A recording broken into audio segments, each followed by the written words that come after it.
In this video, we're going to talk about what happens if glucose isn't available, like during times of fasting, prolonged exercise, or starvation. It's important for the body to maintain adequate glucose because the brain relies heavily on it, consuming about 120 grams per day. Our red blood cells rely entirely on it, and muscles utilize it for immediate energy. During states of low blood glucose, we have gluconeogenesis to ensure glucose-dependent tissues have their fuel. Broken down, gluconeogenesis is the formation of new glucose, which is formed from non-carbohydrate precursors. These precursors can come from lactate, one of the fates of pyruvate when oxygen becomes limiting, glucogenic amino acids, of which 18 out of 20 amino acids are glucogenic, and the exceptions are lysine and leucine, which are ketogenic. Alanine is an easy example because we have that pyruvate-alanine transamination reaction. Triacylglycerols can be broken down into glycerol and fatty acids, with the glycerol going on to form DHAP, which can enter the gluconeogenesis pathway. The fatty acids from this won't go on to form glucose in animals, but in plants, fungi, and bacteria, there is a citric acid cycle variant called the glycoxylate pathway, and that pathway will use fatty acids to make glucose. For the glucose produced in gluconeogenesis, it won't be used for the liver's energy needs. The liver will get its own energy from beta oxidation of fatty acids. For glycolysis, we had it taking place in all cells. For gluconeogenesis, it will take place only in the liver, which will be the largest contributor and responsible for maintaining blood sugar. The kidneys and small intestines in animals will also be small contributors for gluconeogenesis. It's important to note that it will not take place in other tissues, including muscle cells, because they lack a key enzyme called glucose-6-phosphatase. Within the cells that gluconeogenesis does happen, the liver, the kidney, and the small intestines, it will take place both in the cytosol and the mitochondria, with one enzymatic step taking place in the ER lumen. A lot of these steps are going to be shared with glycolysis, but gluconeogenesis isn't necessarily the reverse of glycolysis, and different enzymes are going to be used for those three irreversible steps in glycolysis, which are the hexokinase, glucokinase, PEPCK, and the pyruvate kinase. Gluconeogenesis will become favorable by coupling reactions with the hydrolysis of 4 ATP and 2 GTP to overcome some steps. Since glycolysis and gluconeogenesis work in opposition, we wouldn't want both pathways to be active at the same time, so they're going to be reciprocally regulated. Our pathway here is going to start with pyruvate, a 3-carbon molecule, and since glucose is 6 carbons, we're going to have each cycle start with 2 pyruvates. We're going to use a total of 4 ATP and 2 GTP to get 1 glucose, so it's an expensive process for the cell, but worth it for the access to the glucose. For the steps that use GTP, some textbooks and lectures will say that the steps are using ATP, but there's just an enzymatic reaction that we can get ATP from GTP, so they're probably just using it for that reason. Before we start, we're going to look at the Cori cycle, where we have the transport of lactate produced in active skeletal muscles and red blood cells, from the pyruvate going through lactic acid fermentation due to low oxygen. Because this right side in the muscle has gone through glycolysis, it nets us 2 ATP. The lactate will exit the muscle, enter the blood, and transit to the liver, where it can go through gluconeogenesis to get us back to glucose that can then transit to the muscle, and then go through glycolysis again. This left side in the liver costs us the equivalent of 6 high-energy phosphate bonds and 2 NADH. So the Cori cycle is how we prevent the buildup of lactic acid in the muscles, which reduces the fatigue and gives the responsibility of taking care of that lactate onto the liver, which can make glucose out of it and provide more energy for the muscle cells. We'll begin with pyruvate entering the pathway, and pyruvate can come from a few different sources. It can come from lactate, where lactate dehydrogenase catalyzes the reaction with NAD, accepting the electrons.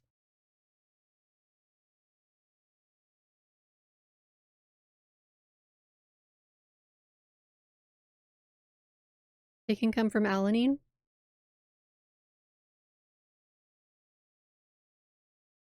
with that aminotransferase reaction with alpha-ketoglutarate and glutamate.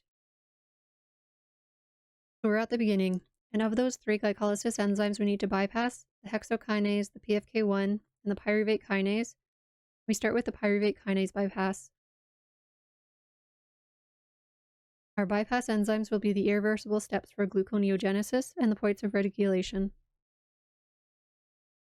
To bypass pyruvate kinase, the 3-carbon pyruvate will first enter the mitochondrial matrix through the transporter. In the mitochondrial matrix, the enzyme pyruvate carboxylase will catalyze this irreversible reaction.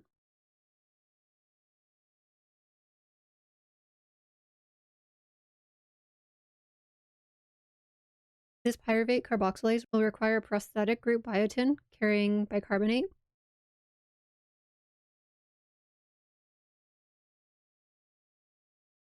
as well as acetyl-CoA. It will catalyze the reaction to form oxaloacetate, or OAA. So this bicarbonate over here is what the biotin is carrying over here.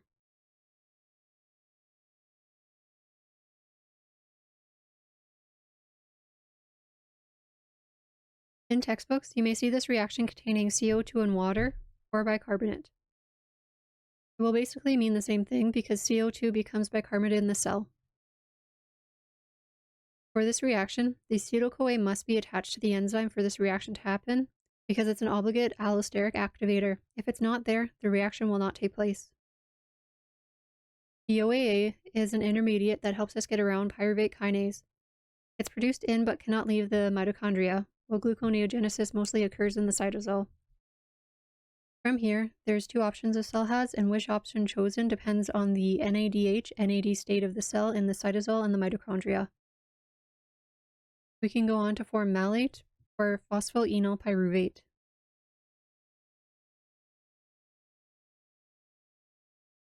For the malate pathway, malate dehydrogenase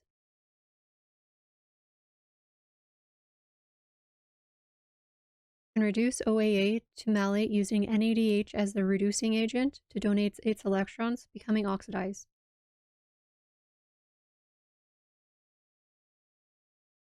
So the malate dehydrogenase can reduce OAA to malate using NADH as the reducing agent to donate its electrons, becoming oxidized.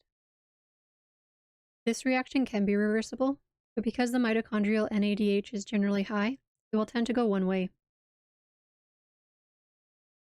This malate can then be shuttled out of the mitochondria by the malate aspartate shuttle, where it is then oxidized to OAA by cytosolic malate dehydrogenase, regenerating NADH.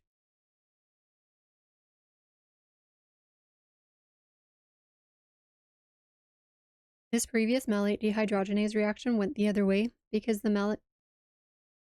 matrix NADH was in higher concentrations, while cytosolic concentrations of NAD+ are generally higher. Alternatively, mitochondrial phosphoenolpyruvate carboxykinase, or PEPCK, can add a phosphate from GTP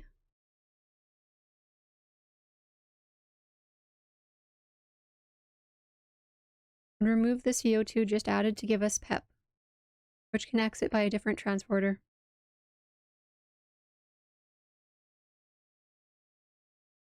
This PEP will then enter the cytosolic part of the gluconeogenesis pathway a few steps after the malate side does.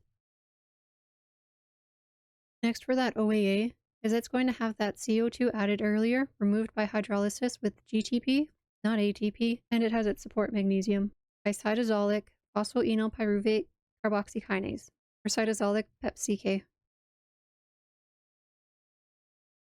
The cytosolic PEPCK and mitochondrial PEPCK are encoded on different genes, so they're 2 different enzymes that catalyze the same reaction in different cellular compartments. The next number of steps use the same enzymes as glycolysis, just in reverse. So our PEP step with enolase, with water incoming this time, gives us 2-phosphoglycerate, and it has its support magnesium. 2-phosphoglycerate and PG mutase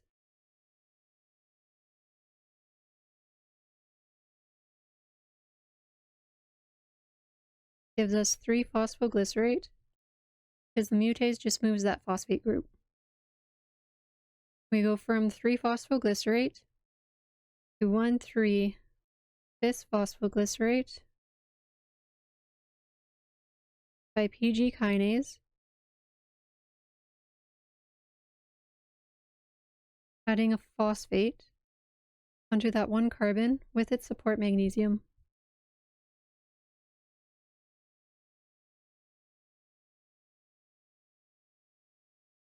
This next step is with the enzyme glyceraldehyde 3-phosphate dehydrogenase. We know that dehydrogenases act on redox reactions, so we'll take that NADH from above to get glyceraldehyde 3-phosphate.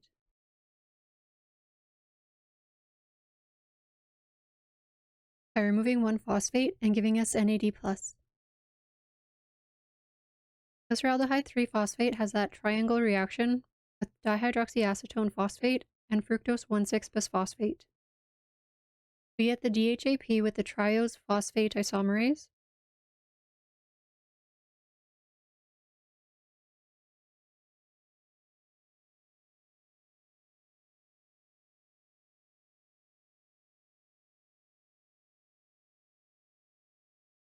and aldolase can convert both to fructose 1,6-bisphosphate. We're going from a 3-carbon to a 6-carbon, so we'll need to make sure we have those 2 glyceraldehyde 3-phosphates coming in initially to get that 1 fructose 1,6-bisphosphate. This next enzyme is another unique enzyme to gluconeogenesis and the bypass to the PEPCK from glycolysis. It's called fructose 1,6-bisphosphatase, or FBPase1.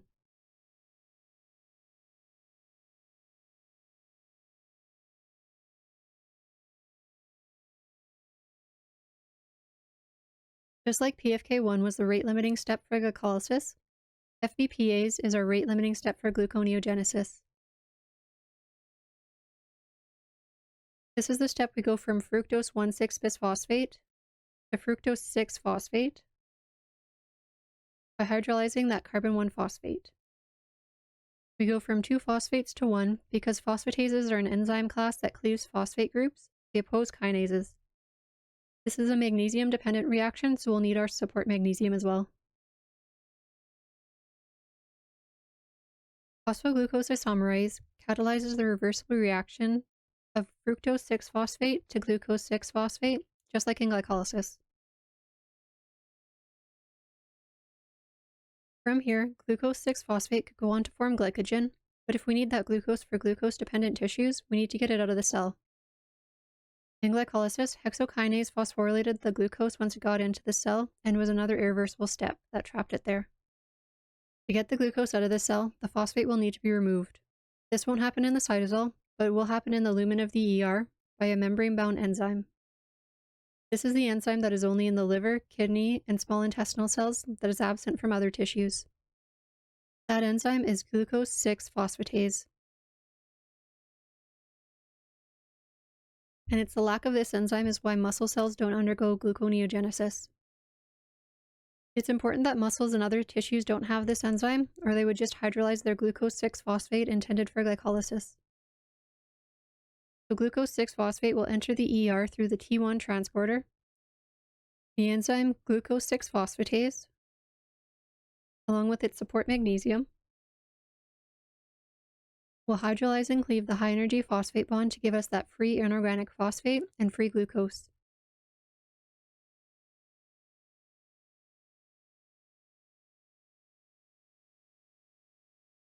That free phosphate will leave through one transporter, and the free glucose will leave by another transporter to the cytosol. From here, that free glucose in the cytosol can exit the cell through those bidirectional glucose transporters. If we go back up here, I had said earlier that glycerol can enter the gluconeogenesis pathway, but fatty acids cannot. And that glycerol would enter through DHAP. So here my tag will be cleaved, and the fatty acids will go one way, and glycerol will go another. Glycerol will have phosphate added from ATP to become glycerol 3-phosphate.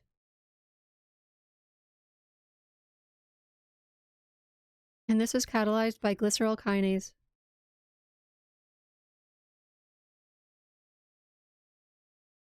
Glycerol 3-phosphate is then oxidized to DHAP.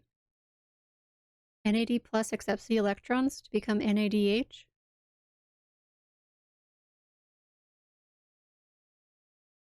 And this is catalyzed by glycerol 3-phosphate dehydrogenase.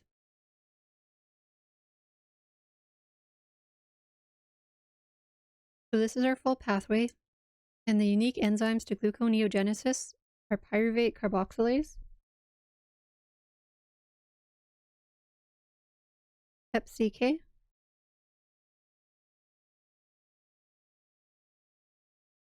fructose 1,6-bisphosphatase, and glucose 6-phosphatase. An easy mnemonic to remember these are: please pass fresh grapes. As I said before, we don't want both gluconeogenesis and glycolysis both active at the same time, so there's going to be some reciprocal regulation. Generally, if there's a lot of glucose, glycolysis will be active, but if it's scarce, gluconeogenesis will be favored. Hormonally, gluconeogenesis will be promoted by glucagon and cortisol and inhibited by insulin, since insulin is released to lower blood sugar. That first glycolysis pathway and the first irreversible step of gluconeogenesis was pyruvate carboxylase, so we'll start there. For pyruvate carboxylase, it's in the mitochondrial matrix and it catalyzes the reaction of pyruvate to OAA. It's going to be inhibited by ADP and activated by acetyl-CoA, as it's the obligate activator, so it will be required for this reaction.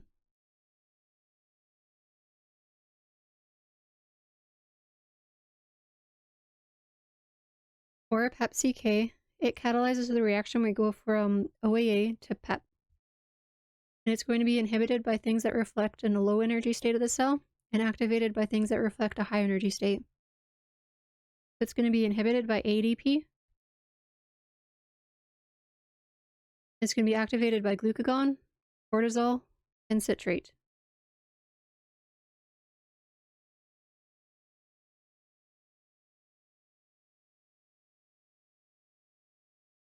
These will indicate fasting and stress, and gluconeogenesis will be stimulated.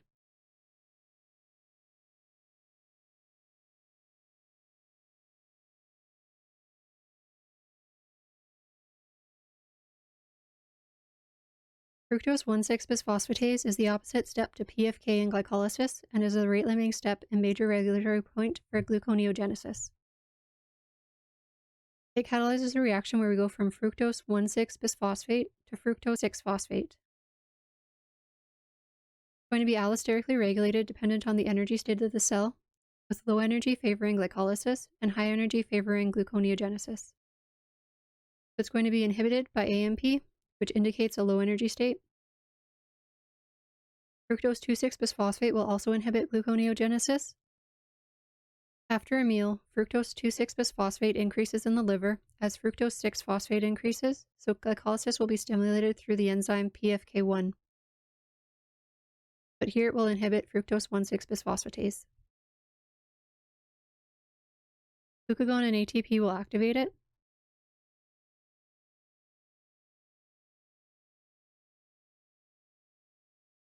And citrate will also activate it. Citrate will activate it because citrate is an intermediate of the citric acid cycle and reflects a high energy state of the cell. So because it reflects a high energy state, we'll have gluconeogenesis stimulated and glycolysis inhibited.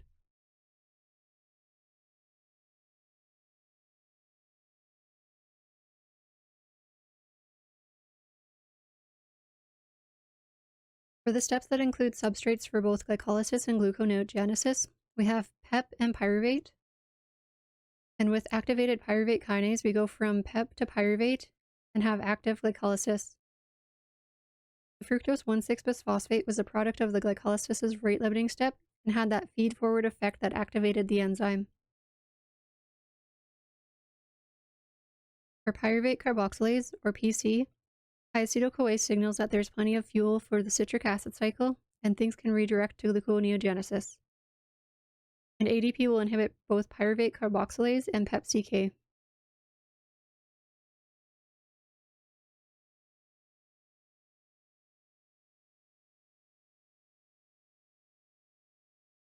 PFK1 and FBPase1 are the rate-limiting steps for glycolysis and gluconeogenesis. Increased fructose 2,6-bisphosphate stimulates glycolysis and inhibits gluconeogenesis.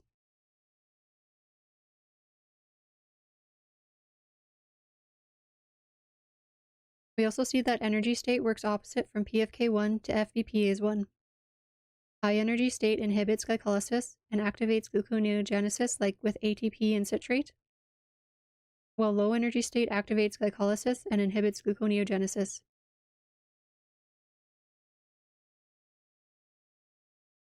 For AMP indicates a much more dire energy state than ADP does, and it shows us that the normal ATP-ADP ratio of the cell is off. With the adenylate kinase reaction, we can see that 2-ADP can go back and forth to form ATP and AMP. So an increased level of AMP is the cell trying to salvage things together to get enough ATP. It indicates that there's an energy crisis that the cell is trying to fix.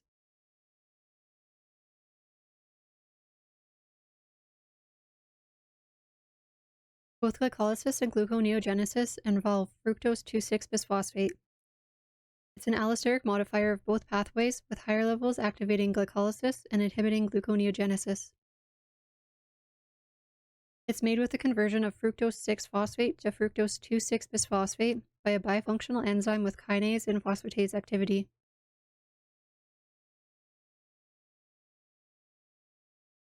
This enzyme has two distinct catalytic domains. The PFK2 domain is what synthesizes fructose 2,6-bisphosphate from fructose 6-phosphate, and the FBPase domain is what degrades fructose 2,6-bisphosphate back to fructose 6-phosphate. This enzyme is regulated by phosphorylation, where the phosphorylated form inactivates the PFK2 kinase function.